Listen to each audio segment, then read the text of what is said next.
garden, sa akin taniman guys. Alam niyo po ba, nakita ko? Ayan po oh. May bunga na po yung aking saging. May puso na po siya. Yan. Yung aking papayang tanim. Yung mga papaya dito guys. May mga bunga na rin. Ano? Tapos yung aking pong hapon na po.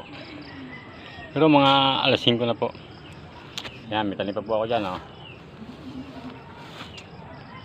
Yan po ay yung paayap. Yan, may bunga na rin siya oh.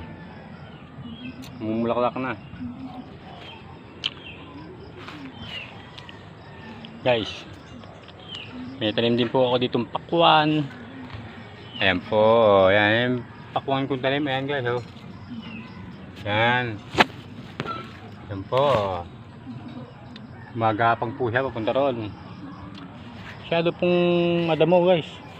Itong kaliwang kamay ko, hawak-hawak ay balde. Diniligan ko na po sila. Nakapagdilig na po ako. Ayan.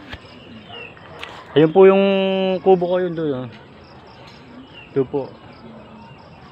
Ito po yung taas. Hindi po inaabot ng baha. Kaya nagtatanim din po ako dito. Dito. Hindi inaabot ng baha. Kagaya kahapon. Apaw huyan niya kahapon. Oh. Yan. Bahang-baha po niya kahapon. Yan yung talbusan ko ng kamote. Guys. Hapon na. Mag-aalas 6 na. Kaya magluluto na po ako ng kakainin ko. Bukas na po ako magluluto ng vegetable herbal medicine. Thank you guys. God bless. Subaybayan nyo po ang aking mga video. Ang video ko po ay may mga vegetable herbal medicine tips. Subaybayan nyo po guys. Tunay kong pangalan, Roberto Adriano.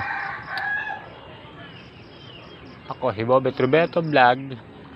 At ang YouTube channel ko ay Roberto Adriano W4Q. Thank you guys. I love you all sa inyo lahat mga ka-istro ko. Mga ka-istro ko, laban lang tayo. Fight for the journey of life. Stroke. Laban lang tayo. Ayan oh. Malapit na yan.